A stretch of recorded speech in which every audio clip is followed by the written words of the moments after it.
All right.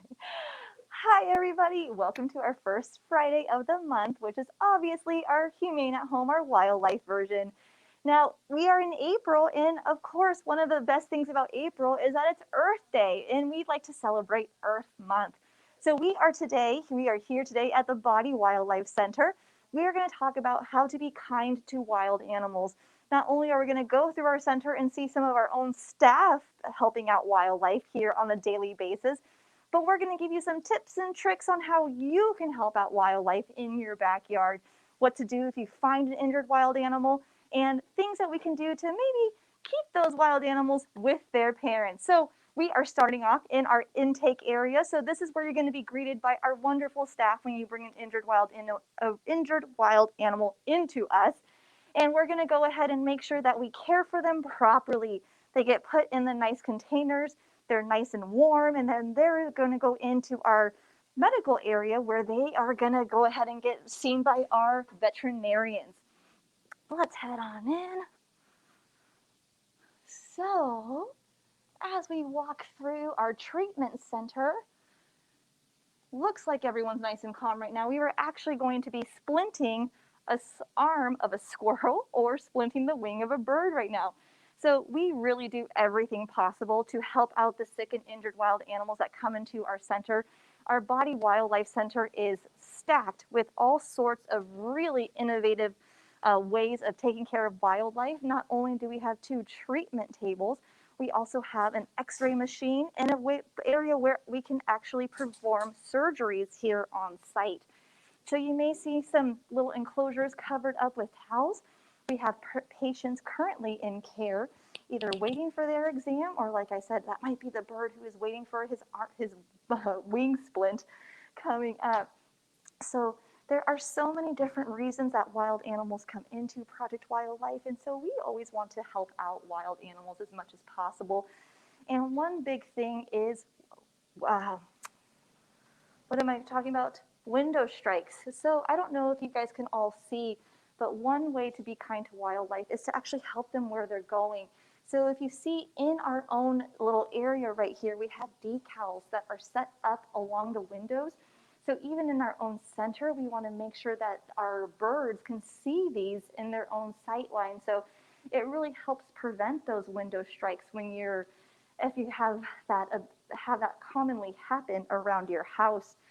So a few little tips and tricks again to help out these animals.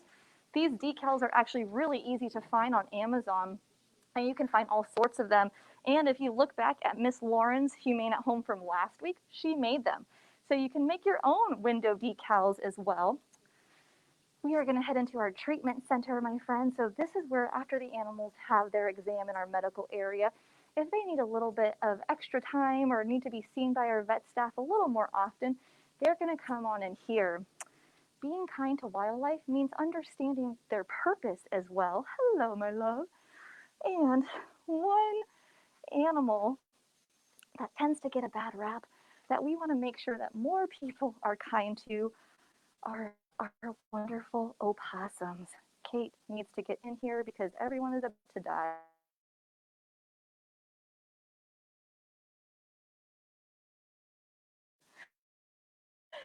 Not only do they eat rats, mice, slugs, snails, they can eat rattlesnakes, they eat ticks. One opossum can eat up to 5,000 ticks in one season first. Look at that nose, look at those ears. My friends, people think opossums are ugly and disgusting, and they get such a bad rap that they don't deserve. There are native marsupials. They have a pouch on their belly where they carry their babies. And they have a really short little lifespan. Oh no, it says we have a hard time seeing the opossums. I'm so sorry, my friends. We're doing our best, but sometimes our internet gets a little spotty. But guess what? We have a ton of baby opossums around, and you can go see even more baby opossums. But one thing, my friends, is being kind to animals that we may not think are super helpful. Not only are opossums extremely beneficial to our ecosystem, they mean us no harm. They're not out to attack you or your pets. If you know you have wildlife around your house, one way to be kind at nighttime is let them know you're going to let your pets out.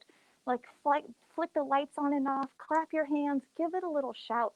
give the wild animals a head start to run away before you let your pet out. Something super easy to do. Now, let's go find out more ways to be kind to our wildlife. Come on through, and another door. All of our wonderful staff who are always kind to wildlife, constantly working around the clock to help these animals out. And we're gonna go into our baby bird room. And we are getting full of baby birds.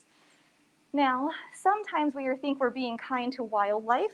When we see an animal on the ground, our first instinct is to pick them up and help them. But my friends, the baby birds that you are looking at this moment, they were actually taken from their parents too soon.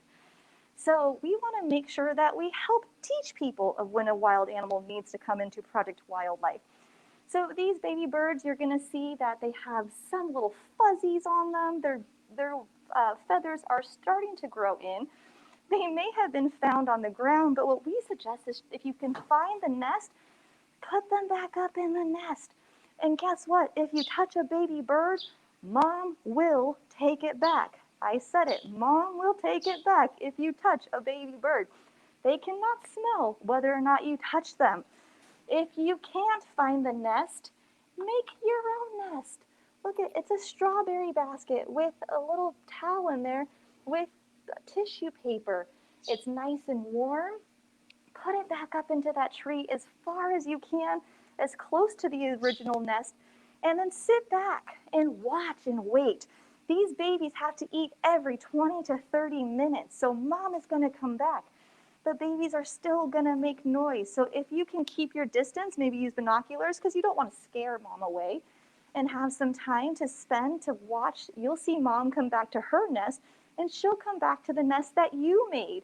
Now, after watching that nest, and if you notice Mom hasn't come back in, let's say, an hour or two, but you've been watching carefully, then that baby should come into us. But again, if we can keep them with their babies, that's the best thing we can do for these wild animals. And we got, oh my gosh, my friends, this is just ridiculous. Look at the little babies, mouths open, they're ready for their mama, but again, very perfectly healthy baby birds. They might have just been found a little bit too early, but again, if we can give Mama the chance to take care of her kids, that's what we want to do. And again, our wonderful staff in here, my friends, this is just the start of baby season. Give it a month and this entire shelf is going to be full. This entire shelf is going to be full, and we will have all the baby birds in here. But again, we only want the baby birds that have to come into us. If they can stay with Mom, let's keep them with Mom. All right, my friends, headed on to our next one. More wonderful staff making food, helping out, being kind to wildlife. And surprisingly enough, my friends, our staff hate being on camera, but they do a lot of great work for our wonderful animals here. Okay, you guys are about to die because we're about to show you. I can hear them. My friends, look at these fuzzies. These baby owls are baby great horned owls.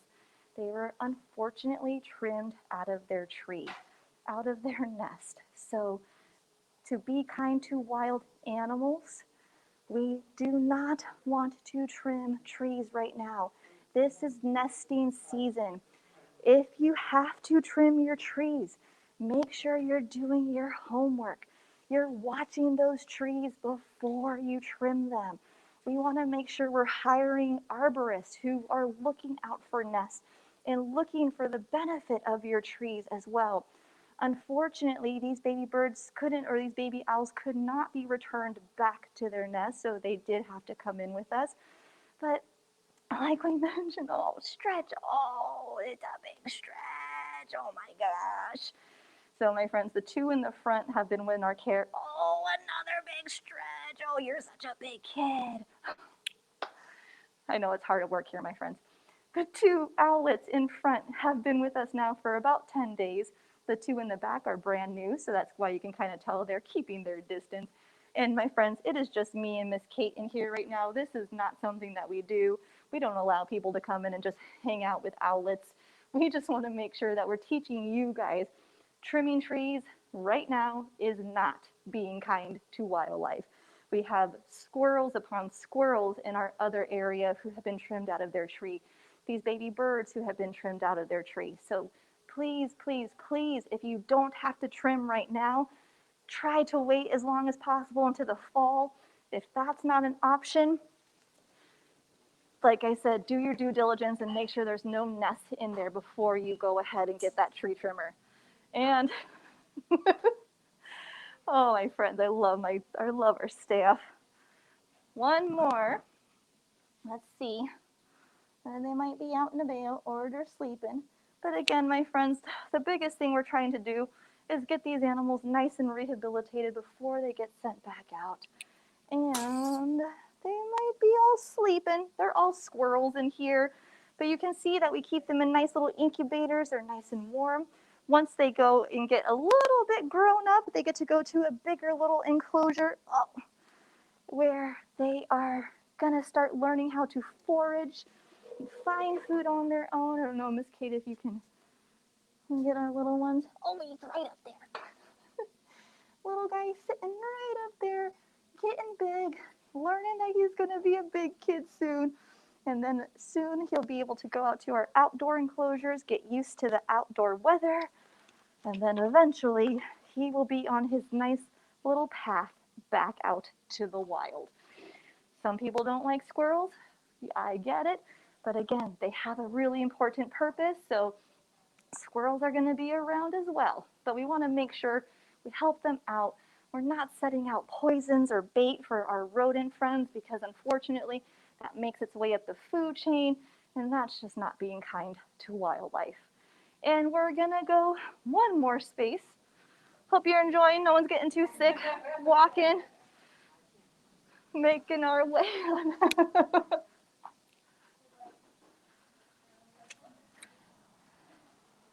Now, before we go meet a lovely ambassador animal, which is never a bad thing, some people believe that it is kind to feed wild animals. And as much as in our heart we want to do that, we're actually not helping wild animals out at all. They are perfectly capable of finding food on their own. In one case in point, my friends, oh, he's sweeping. We're sweeping. Our ducks. Our lovely mallard ducks. We have a little tail wag. Diego, not just the mallards, all the different types of seabirds we have. Sometimes we think we're being kind when we go out to those lakes and we bring a whole loaf of bread and throw it into that pond or that lake. And my friends, we are not really helping the ducks at all. They have to eat special food to help them get those proper nutrients. This is not bread you see in the water. This is lettuce with duck pellets that have just expanded in the water. So we are giving them the proper nutritious food that they're supposed to be eating. So it's just one big thing that a lot of people think, oh, let's go to that lake, let's feed those ducks. But they have all the food they're supposed to eat out there. And my friends, bread is not even really good for us humans to eat a lot of, so it's definitely not good for ducks to eat. But if you say, Carly, I have to feed the ducks something, then maybe take lettuce, my friends. Iceberg lettuce is fine. But again, we don't want the animals to get too used to humans feeding them. That's just something that's not good for wildlife. We don't want to alter their behavior. We want them to keep that healthy fear of humans so that they don't find themselves in a little precarious situation where they're walking up to human beings saying, hey, I'm ready for my handout. Because some people could get scared from that. So ducks and all wildlife, even though we think we're helping them by feeding them, the best thing to do is not to feed wildlife. And especially don't feed wildlife bread. No nutritional value in that, my friends, and can actually expand in their tummies, make them feel fuller than they really are. Now they're not eating the food they're supposed to eat. and then it starts a whole new thing of problems. So let us come on through. I will close this behind. Oh my gosh, and I don't have my, thank you. As we begin, again, without getting the lights turned on. Other ways to be kind to wild animals, my friends, is making sure we're picking up our trash, that we are recycling, reducing, and reusing any possible time we can. When you go to that beach or you go around those piers and you see fishing line or hooks laying around on that ground, please, please, please be careful, but if we can, pick them up and throw them away properly. Do not throw them away in a trash can that has no lid on it, because we're not really helping wild animals who can easily get into those trash cans. If you have fishing line, maybe wrap it around your hand and then cut it so that there's no big line for the animals to get wrapped up and caught up in. Plastic cups, plastic water bottles. If we don't have a reusable water bottle yet, then we'll have to go get one, because this is really, too many people use these, and then what do you find are the water caps laying all over the place. This can also be a danger to wildlife. And lastly, if you don't ever see this little part of the water cap too, that can actually get hooked around an animal's bill like a duck as well. That can be super distressful for the animal. And you know, we've kind of gotten really good with plastic bags, but guess what? The new plastic bag of 2021 is the mask. So making sure if once we're wearing our masks, we're disposing of them properly. Again, if you can get a reusable mask that you can wash, keep around, that is a lot better than these that are just now finding this litter all over the place as well. And then again, reusable straws definitely help in that plastic bag, reusable plastic bags, making sure that those soda pop rings are all getting cut before you recycle this. Simple things we can do, my friends, to help out wild animals. If you ever do find a wild animal that is truly injured or truly orphaned or sick, needs your help, always be careful. Use gloves, use a towel, get them into a container, get them into Project Wildlife as soon as you possibly can. The sooner we can get our hands on them and evaluate them, the faster their road to rehabilitation can start. And we can never end a Wildlife Friday without a beautiful ambassador. And one of the best, don't tell the other ambassadors, one of the best is Mr. Chuck. And Mr. Chuck was found by a wonderful Good Samaritan. He was found on the ground, unfortunately unable to fly. And what we might think has happened is that he might have been hit by a car. So be kind to wildlife and brake for wildlife, or slow down for them, especially at dusk and dawn when those nocturnal animals are waking up or going to bed. And unfortunately, this kiddo had to have his eye removed, and he has poor hearing, so he cannot be released back out to the wild because he would not be successful at finding food or staying away from predators. So now he is wonderful ambassador who does not want to look at Kate. He said, "Don't look at me, Kate." It turns his head around the other way. But he does such a great job for his cousins in the wild. And so, big thing again, planting more native plants, planting trees so that animals like this can have their home back, and making sure that we are providing for these animals and for their future generations to come. They are so extremely beneficial to our county and to San Diego in general, provide us such an important service of insect and rodent control. So these are just a few tips to being kind to wildlife, my friends. I hope we learned something. Make sure that we're picking up our trash. We're not feeding wild animals. We're not trimming trees right now. I could go on forever. And then we do have that little plug-in from just showing those things, that 10 things that we can do to help out wild animals. Stay on the trails, leave only your footprints, take only pictures, make sure that we're planting native plants the best thing as possible. Keeping our pets under control as well will always help out as well. So if there are no questions, Miss Kate, I don't know if any of it come through, but thank you everybody for joining us on this Humane at Home starting off our April Humane at Homes, all going to be about possibly wildlife or just how to be kind to animals, pet animals, wild animals, all of the above. And thank you, everyone, and have a wonderful weekend. And one final little goodbye from the Mr. Chuck. Thank you, guys. Have a wonderful Friday. Enjoy your weekend. From us to you, have a great day. Bye bye.